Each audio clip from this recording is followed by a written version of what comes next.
Wells of Silence by TheBeckster, Chapter 9, 23 Weeks.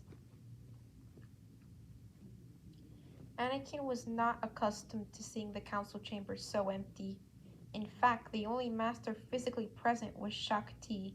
Anakin hadn't seen her since the inhibitor chip debacle with Fives and Tub.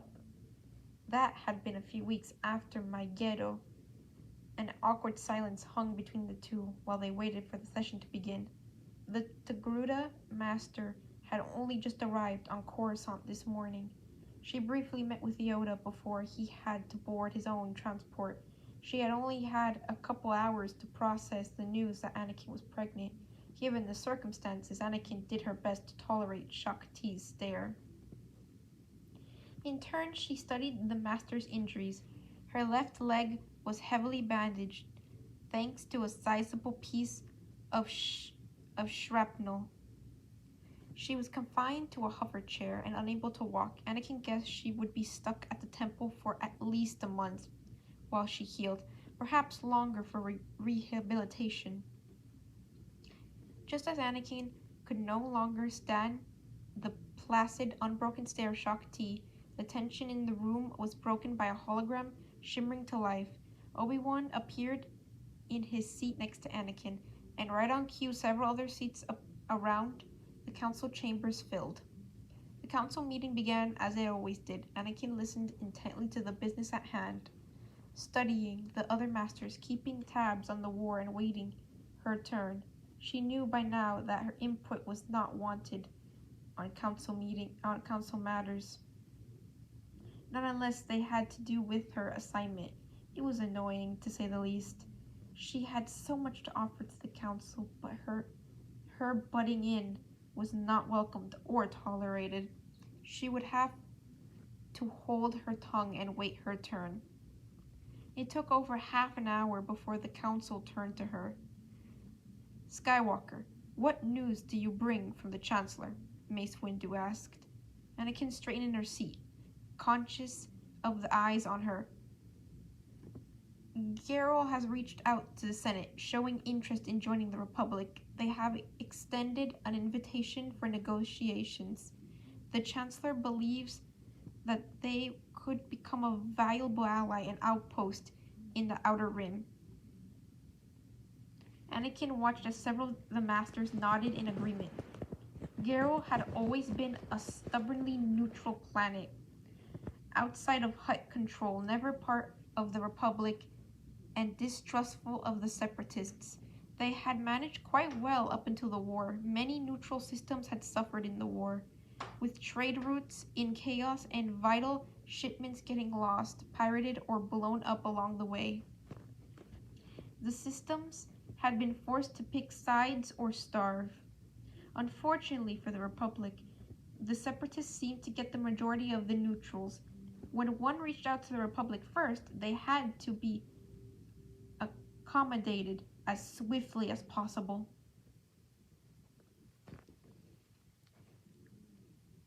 Naturally, the Chancellor is sending the best negotiators to Gerrel. Senator Anidala and Organa have been selected for the task. The Chancellor also thinks it would be wise to send a representative of the military for negotiations. He believes a Jedi would be the best choice. Master Yoda nodded. "A logical choice, sending a Jedi is. Any suggestions? Did the Chancellor have?" Anakin shook her head. He left that decision up to the wisdom of the council. Yoda nodded quietly, and the council opened up to discussion. Truthfully, Palpatine had suggested Anakin to take the mission. She couldn't say the prospect didn't sound appealing. Anakin hadn't been on a proper mission in months, for good reason, and she was beginning to feel a little stir-crazy. Coruscant had much to offer, but she still didn't like being stuck here. An easy negotiations mission would be just what she needed, particularly one with Padme. At the same time, she knew the council wouldn't choose to send her. Negotiations weren't exactly her specialty, and with Garrow hanging in such a delicate balance, a different Jedi should be chosen for the job. She had mentally compiled a list of Jedi she thought would be suggested for the mission. A council member would have been ideal, but Shaak Ti was the only one currently free, and she was on strict medical rest. She wouldn't be able to make the trip. It seemed everyone best suited for the mission was elsewhere, immersed in their own current missions. They couldn't be interrupted and take a couple days to go all the way to Jarrell. Anakin's mental list got shorter. The council got more concerned. After they had run out of names and a pensive silence fell over the council, Anakin spoke up. I can go. Even though they were all mostly holograms, Anakin could still feel the shift in their presence. The collective gaze moved, not to her face, but to her body, where her robes hid her unmentionable secret. Even now, there still was no official mention of Anakin's pregnancy on council records. It simultaneously relieved and bothered her. On Coruscant, you must stay, Yoda replied almost immediately. Important is your job, is your work with the Chancellor. The Chancellor would be willing to accommodate to my absence for a couple days. He knows Jarrell is too valuable to lose to the Separatists. He was very clear in stressing their importance. She looked around as the council members mulled over the idea. Many of them seemed to agree with Anakin. Beside her, Obi-Wan looked particularly displeased. He was the first to voice an argument. I think a different Jedi would be better suited for this mission. Anakin's assignment is too important. Several other masters expressed their agreement. Anakin tried not to scowl at her former master's holoform. She knew Obi-Wan's statement translated to, Anakin shouldn't put herself in the way of unnecessary harm out in the outer rim while she's pregnant. But she also knew that the supporting council members were agreeing to the face value of his words as well. It sounded like Obi-Wan didn't trust her, like the council didn't trust her. Jarrell is a pacifist system, she began to explain. They don't allow any weapons past the docks. They have expressed their interest in becoming an aid way station. There would be little to no negotiation on the military side. I'd be there as a formality more than anything. Master Mundi spoke up in her favor. Negotiations with Jarrell should be completed as quickly as possible. It would be unwise to waste time waiting for another Jedi to become available. Skywalker would also bring a unique perspective to the negotiations, Plo Koon added. Yoda nodded. In agreement. We are then. To Jarrell, Skywalker shall go. The council members all gave the affirmations. Obi-Wan was the last to agree, and he did so reluctantly. Anakin knew he would be reaching out to her privately after the meeting. The Jarrell negotiations were the last order of business. The meeting ended quickly, with the customary blessing of the Force. Anakin followed Shaak Ti out of the chambers. She knew she needed to hurry and deliver the news to the Chancellor, but she could also sense that Shaak Ti wanted to speak with her. She had the benefit of being the only council member present to voice their true concerns. Are you certain you are ready for this mission, given your current condition? The Torguda asked almost as soon as they had cleared the chambers. No offense, Master T, but I'm in better condition for this mission than you are at the moment. Shaak Ti half smiled. You do have a point. This will be a quick and easy mission. I'll be back in 2 days and the Republic will have a new ally. They came to a junction in the hallways. If you'll excuse me, I must inform the Chancellor of the Council's decision. Of course. May the Force be with you, Skywalker. And also with you, Master. Anakin bowed respectfully before turning on her heel and moving swiftly to the speeder bay. She knew she'd be having almost the exact same conversation with Obi-Wan shortly, only he wouldn't be so easy to dismiss, so she would need a good excuse to cut their conversation short. Sorry, Master, the Chancellor's waiting on me. I can't keep him waiting. I'll contact you when we reach Jero. He wouldn't like that. But too bad. His faith in her had been waning ever since he had discovered she was pregnant. It felt like he couldn't trust her to defend herself, to act as a Jedi should, and to avoid unnecessary risks. She knew he was worried about her, but this was getting ridiculous. She was just as capable as any Jedi as she ever had been. Perhaps even more so now that her children were depending on her. She wasn't being reckless or foolish, and just because she was pregnant didn't mean she still couldn't perform her duty as a Jedi. He was almost treating her like she was still his Padawan, and a young one at that. She wasn't 10 anymore. When this mission ended successfully, perhaps Obi-Wan would realize he was being the foolish one. The flight to Jero had been easy enough, albeit too brief for Anakin and Padme to get a chance to speak to each other without Organa or a staff member around. They stepped off the ship into a solid wall of hot, dry air. They were welcomed quite graciously by a committee of politicians, including Jero elected leader Madam President Prak. She was a middle-aged woman with warm brown skin and black hair streaked with gray. She stood shorter than most of her politicians, but exuded a confidence and strength worthy of her office. Senators, Master Jedi, I am honored to welcome you to Jaro. Quick introductions were made while a small security team approached. Anakin noted that a few of the officers carried small boxes. My apologies, but you understand that we do not allow weapons in our cities, Prak explained. The chief of dock security will assure your belongings are locked securely in the vaults. In addition, you may choose to place your weapons in a locked box and set the security code. Anakin took a locked box and dropped her lightsaber inside. As she closed the box and set the code, she had a creeping sense that she would need her lightsaber before the day was out. She shook away the feeling. Tonight was going to be the night of peaceful negotiations and politics. There was no reason she would need her lightsaber.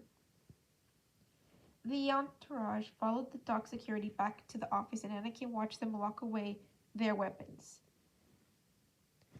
When that was taken care of, they boarded a waiting transport and flew off smoothly into the capital city. They stopped at a luxurious hotel. Immediately, crisply uniformed staff received them and collected the senator's luggage. Anakin had none. She had always traveled light, having no wardrobe to speak of and a few personal possessions. The president urged them to make themselves comfortable and bade farewell in the lobby. Negotiations would commence over dinner in an hour. They were shown to their rooms. Anakin's suite was right next to Padme's. Bale's was just down the hall. Having no bags to unpack and knowing Padme had 3, which was light for him, she waited impatiently in her room for a few minutes, pacing around, inspecting for any listening devices or rigged up weapons. Unsurprisingly, she found nothing. When she sensed that Padme was alone in his room, she stole in his door, overrode the lock, and stepped in. She was immensely happy that Padme had ordered his security team to stay with the ship. It made sneaking around all the much easier. Padme was in the bedroom, laying out clothing. She walked up behind her husband, wrapped her arms around him, and placed a kiss in the hollow of his neck. Padme giggled.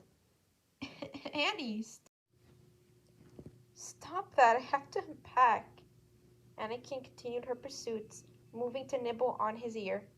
I have been dying to spend time alone with you all day. We have dinner in an hour, Padme reminded her gently. He brushed away her persistent lips with one hand, but turned to face her. He pulled her closer and kissed her tenderly. We have a whole hour to ourselves, Anakin countered after they broke the kiss. Think of what we could do. Padme scoffed playfully and turned away, back to rearranging his clothes. You're incorrigible, Anakin. Anakin didn't let his arms get very far before she had him wrapped tighter and pressed against her. I have to get ready for dinner, Padme protested weakly. Getting ready includes a shower, doesn't it? Padme smirked. It might. Well, come on then. Anakin stepped away, tugging at Padme's hands. Let's have some fun. Let's have some good, clean fun. Padme laughed. I don't think anything that's going to happen in that shower could be considered clean. Anakin dropped her hands and made her way to the bathroom, shedding layers of clothing as she went. Padme didn't have to think very long before he followed his wife.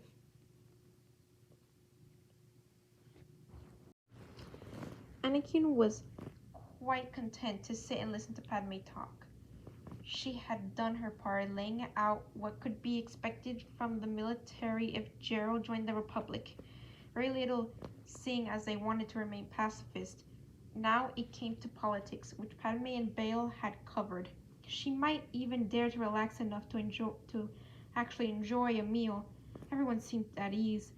From the other politicians down to the waitstaff, things were going well, a pleasant change from Anakin's usual experience with the war. Anakin took a long sip from her glass. Her drink, a native specialty, was delicious.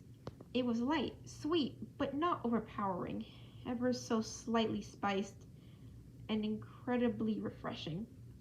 It was made from a native fruit, perfect for an arid planet such as this. As she set her glass down, Padme trailed off, and silence fell over the table. Anakin watched his eyes widen in alarm as she felt the unfortunately familiar sensation of a blaster being held to her back. Her first instinct was to reach down to her belt for her lightsaber. She could disarm this would-be assassin before they could pull the trigger. Then she remembered with dismay that her lightsaber was locked securely in a vault at the docks. Put your hands up nice and slow, Jedi, the gunman growled behind her. And don't even think about using any tricks either. Anakin slowly raised her hands. She could sense that the gunman was weakly force-sensitive, but he was untrained. He could catch anything obvious, but she might be able to outsmart him with a little subtlety. Too bad subtlety wasn't exactly her strong suit. The rest of you, lay your hands flat on the table. The gunman punctuated his command by waving the blaster around. Anakin caught a look at his weapon as he waved it around. It wasn't a blaster, but a projectile-based gun. Who in the galaxy still used those? Weapons like that were found almost exclusively in museums and private collections, or she supposed on planets where more advanced weapon technology was strictly monitored and prohibited. That would explain how he managed to sneak it in.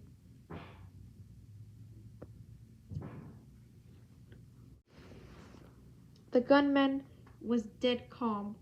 Whoever he was, this was not the first time he had held people at gunpoint, or he was just plain crazy and nothing really bothered him. Either way, it made him a credible threat. You don't have to do this, Anakin spoke calmly, putting as much influence behind her words as possible. The gunman shot just over Anakin's shoulder. She felt the bullet pull at her hair. Padme and Bail flinched as the bullet passed between them. I said no Jedi tricks. You won't be able to get into my head. And unless you want me to shoot everyone here, he pointed the gun directly at Padme, you'll keep your mouth shut. A hot flare of rage burned in Anakin's chest. She would not tolerate this maniac threatening Padme. The only thing that kept her from leaping at the gunman was a slight increase of pressure on her feet as Padme pressed down. He knew his wife far too well.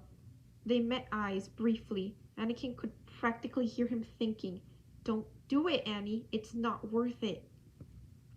The gunman, temporarily satisfied that Anakin was going to sit still and stay quiet, turned his attention and gun to the head of the table.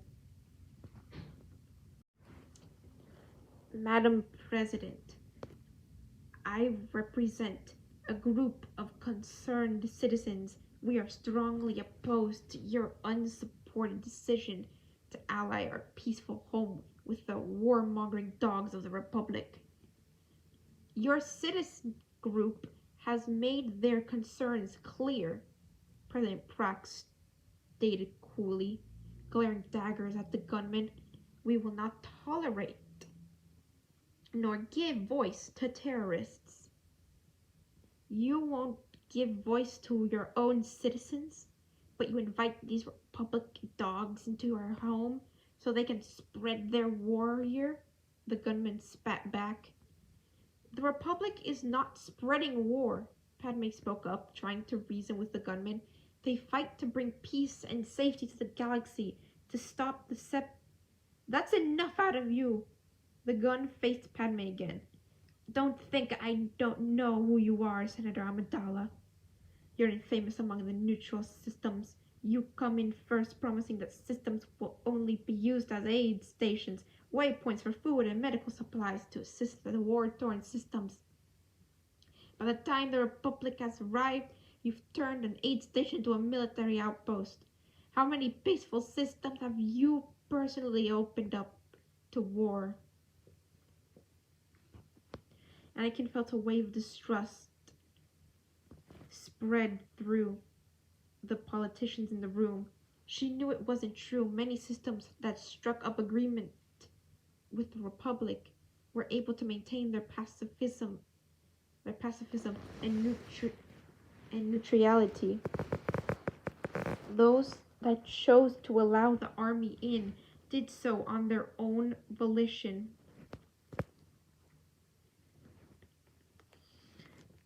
War would come to your system regardless of the Republic's involvement. Bale spoke up, his voice low and even. The Separatists want galactic conquest. The neutrality of your home would not stop them from marching their droid armies through the cities and leaving a massacre in their wake. Have you not noticed that the Separatists only come to the system that the Republic already has their hands all over? And what of the hundreds of innocent systems the Separatists invaded first? They would be eradicated without the help of the Republic, Padme countered. How well did the Republic support help Mandalore or Scipio? Mandalore was torn apart from the inside out by civil unrest, Bale reasoned. They could not unite to repel the Separatists or maintain their neutrality. If not for the Republic's assistance, Mandalore would be a desolate husk of a planet now. No, I know how this plays out. I've seen it all around the galaxy. The Republic comes in, setting up supply and medical way stations. They start by leaving just a few soldiers here to protect their waypoints. Then they keep bringing in more and more soldiers, and battle cruisers take up residence in our airspace. Then they start recruiting our own to man their installments. By the time the separatists get here, it's all our folk out. They're laying down their lives for this war. They didn't ask to join. Meanwhile, the Republic has moved on and won't offer assistance. It was obvious to Anakin that the gunman was just building a series of half-baked rumors and fear-mongering lies. Anyone who actually knew how the Republic worked would see the holes immediately, but the Geralian politicians didn't know. Some of them believed his lies. But I can save our people a lot of grief and pain if these negotiations don't happen. He turned his gun back to Anakin. Get up, outsiders. We're going for a little walk. Reconsider your actions, President Prack ordered the gunman. You will not succeed. Do you really wish to spend the remainder of your life in prison? I am but one of many, Madam President. I believe in Gerald, and I want to keep out people safe. I am willing to sacrifice myself for that. Great, a martyr. Anakin hated martyrs. They were impossible to reason with, and the crazy bastards actually wanted to die. Still, she had the ability to subdue him and get them out of this mess unharmed. She just needed the right opportunity. The gunman jabbed her back and ordered her to her feet again. Anakin conceded, rising slowly, holding her hands out.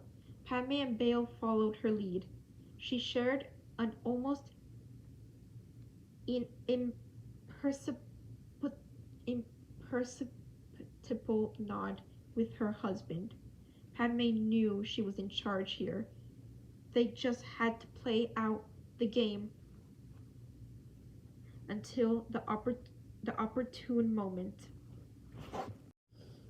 It would appear, Madam President, Padme stated calmly, that you will have some concerns of your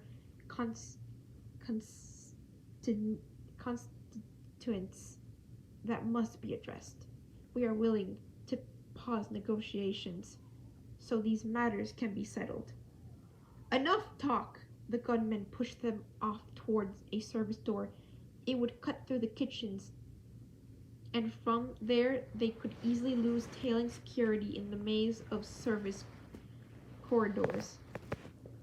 They were halfway to the door when a squad of security officers flooded from the entrance. You'll stop right there or I'll shoot, the gunman called out, raising the gun to the back of Anakin's head. Tell them to stand down or you're going to lose your head, he muttered in Anakin's ear. Anakin could sense that he truly didn't want to pull the trigger yet. If he shot now, he wouldn't get out with his hostages. If he got out alive at all, he was aware of that. So that meant he wasn't completely crazy and trigger happy. Stand down, Anakin ordered. Let us pass. The guards didn't respond and kept their stun guns trained on the group. Stand down, President Prack ordered. Her voice was steady as ever, but Anakin could sense she was nervous. She wasn't willing to call the gunman's bluff. Security reacted immediately. Stun guns were lowered and powered down, and they cleared the way to the service door. The gunmen marched them forward and through the door. As soon as they cleared the kitchens, their pace increased, and the gunmen took them through a winding route of hallways, corridors, and government offices. Anakin knew that it would take some time for security to catch up to their trail. Eventually, they stopped in a subterranean cargo bay. Shipping crates stood stacked and labeled, ready to go out in the morning. The doors gaped open into a dimly lit cavern. Anakin could see distant lights, indicating another building's cargo bays. The gunman kept his weapon trained on Anakin while he pulled a communicator from his belt. We're ready, he barked tersely into the mouthpiece. He never took his eyes off them. Extraction point C. Understood, a distorted voice replied. That was it. He moved to put the comm back on his belt. It was a simple matter of a forced push to make it miss the clip. Ever so slightly, the gunman looked down to make sure it went on right. It went on right this time. There. Anakin had her opportunity. She lunged at the gunman, wrestling with him for the weapon. Anakin, no! She barely registered Padme's voice as she grappled for the gun. She had almost forced it out of the maniac's hands when his fingers found the trigger. There was a deafening crack, and Anakin felt a searing pain blossom from her side. She dropped to the floor. Padme shouted again. The gunman whirled around quickly, brandishing the gun at the senators. Unless you want to join her, you'll hold still. Anakin swore fluently under her breath as she pushed herself up on shaking arms. I've had enough of this. She gestured sharply at the gunman, pulling downwards. He fell to the floor in a dead faint. Annie! Padme was at her side in a heartbeat. What were you thinking? Are you out of your mind? I'm all right. It just grazed me, Anakin assured him. She pulled her hand away from the wound and inspected it. Blood covered her hand and was quickly soaking her shirt. Damn. Let me see. Padme was already rolling up Anakin's tunic. Bail, I need your help. Organa had stopped to check the gunman for a pulse and kick his weapon far out of reach. He was alive, but not likely to wake any time soon. Padme had taken his jacket off and pressed it against Anakin's wound. Bail, your belt. We have to put pressure on the wound. His voice was steady, but Anakin could feel his hands shaking. Organa quickly took off his belt, willing to sacrifice it to stop Anakin from bleeding out. He knelt beside Padme, ready to help, and stopped cold when he got a good look at Anakin. Anakin could feel his shock and confusion. What's the matter, Senator? You've never seen a pregnant woman before? She asked with a wry smile. Bail shook himself, apologized quietly, and moved to help tie the sash around Anakin's waist. Anakin hissed in pain as Padme cinched it tightly over the wound. She could hear voices approaching, Joralian security guards drawn by the noise of the gunshot. Help me up, she asked Padme as she tried to put her feet back under her. No, Anakin, stay down. I'll be all right. It's only a flesh wound. I've had worse. But you weren't pregnant then, Padme protested, but both he and Bail helped her stand up. She realized, with much charging, that Obi-Wan would never let her live this down. She'd be lucky if he let her out of his sight again after his fiasco. She leaned heavily on her husband just as the Joralian guards found them. Anakin's been shot. She needs medical attention, Padme explained as soon as the guards were within earshot. There are others coming, Anakin told the guards quickly before she could be swarmed. You might be able to catch a few more if we don't make a big fuss. A security officer wearing captain's bars stepped forward. We'll catch them, Master Jedi. He glanced to the unconscious gunman. What did you do? He has no marks. I used the Force, Anakin stated dryly. Her wound was starting to hurt a lot more as the adrenaline wore off. She must have grimaced because the captain ushered her and Padme and Bail away from the cargo doors. You need to get to the hospital. Medics are on their way. They only waited a minute before the medics showed up with 2 gurneys. Anakin eased herself onto one. The gunman was lifted onto the other. They inspected Anakin on the run, complimenting Padme's makeshift field dressing, and Padme and Bail followed anxiously after. Anakin last saw her husband's pale, terrified face as she was pushed into a medical transport. Once the medic was on board, the door slid shut and she was off to the hospital.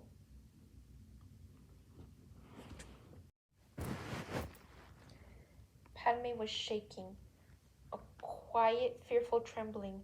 He had been ever since Anakin was shot. Bail wasn't entirely sure if the younger senator was aware of that. The doctors had taken Anakin away in a surgical ward. Their prognosis had been positive. Her wound was non-fatal, and it hadn't looked like it had hurt her baby, but it still required surgical attention. Padme was standing there, staring at the closed door, wringing his bloody hands. He seemed frozen. This much shock and fear, it was far beyond what Bail had expected from the senator. It was much more personal reaction than worry for a friend, even a pregnant one. He waited a minute, watching Padme. When the younger senator showed no sign of movement, he stepped forward and laid a hand on his shoulder. "Come on, Padme. Let's go get you cleaned up." Padme jumped and breathed deeply, almost as if he had been woken up. He looked down at his hands. "Yeah, right, that's a good idea." They found a public refresher just down the hall, and Bail waited outside. After a worryingly long time, he went to look for his friend. He found the younger senator standing at the sink, the water running, his empty hands cupped just in front of the stream. Padme's face was wet. Bail knew it wasn't water. "Padme?" He started into action again, splashing water into his face. Bail handed him a paper towel. He had something he wanted to ask Padme now. Would be a good time as any. The fresher was empty. He waited for Padme to finish drying his face before speaking. "Padme, did you know Anakin was pregnant?" "Yes." Padme was avoiding eye contact, taking great care in drying his hands. "How?" "Because she told me." Bail could tell this was not a topic his friend wanted to talk about, but it didn't make sense. How could Anakin, a Jedi Knight, be pregnant in the first place, and why? "Why did she tell you? Why wasn't I told?" "Because it wasn't necessary for the mission, because no one is supposed to know." "Then why did she tell you?" Padme sighed and dropped his shredded paper towel into the trash. "I really wish I could tell you that." "Padme." "I can't tell you, Bail. It's not a secret that you should have to carry." Bail walked over and placed his hand on Padme's shoulders, turning his friend to face him. He spoke in a low, soothing voice. "Padme, how long have we been friends? Let me help you." His young friend slumped slightly under his hands. "I can't ask this of you, Bail. If I told you, you'd be one of the 4 people in the whole galaxy who knows. Padme, I swear on my life, if you trust me with this, I will take your secret to my grave." Padme stepped away from Bail, arguing silently with himself. "Gods, she's going to kill me when she finds out I told you," he muttered before turning back to Bail. He took a deep breath. "Anakin is my wife." Suddenly, Padme's reactions made sense. He wasn't just worried about a friend. He was a father facing the possibility of losing his wife and unborn child. Bail had been there before, more times than he cared to count. "Anakin will be all right, as will your child." Bail spoke, low and comforting.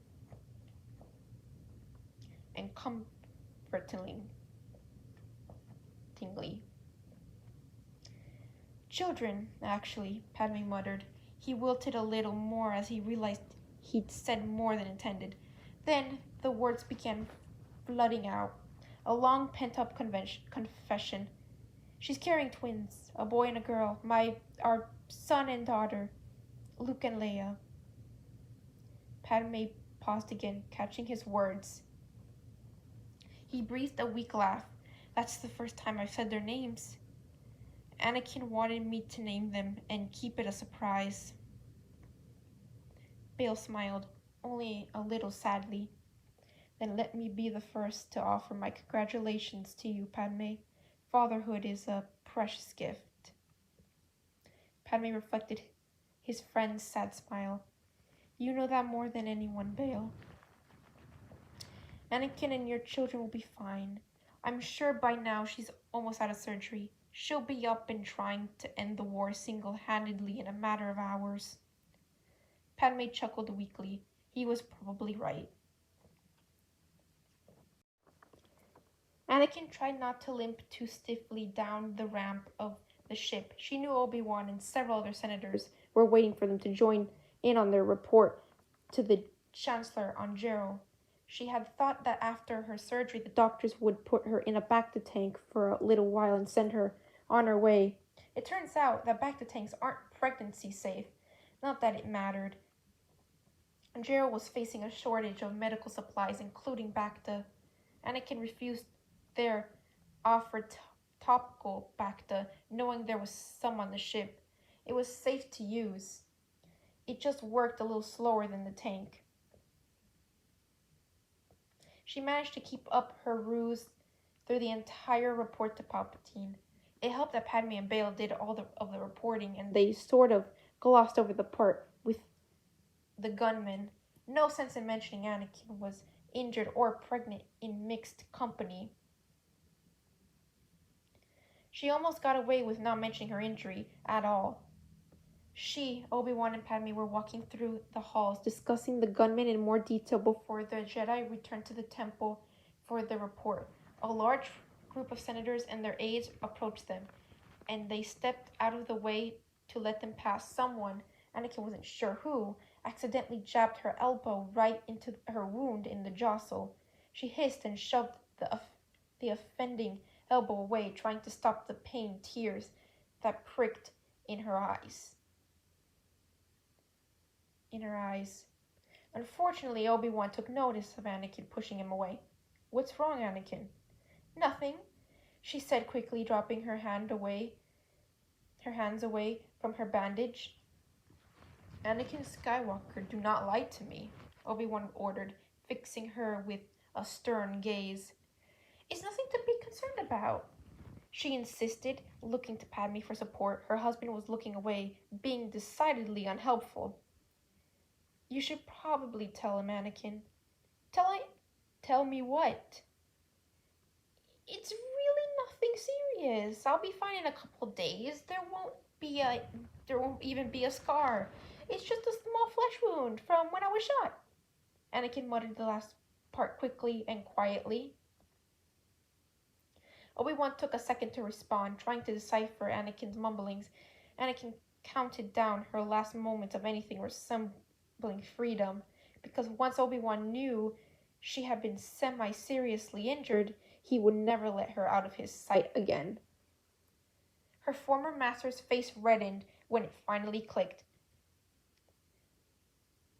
What do you mean you got shot? End of chapter.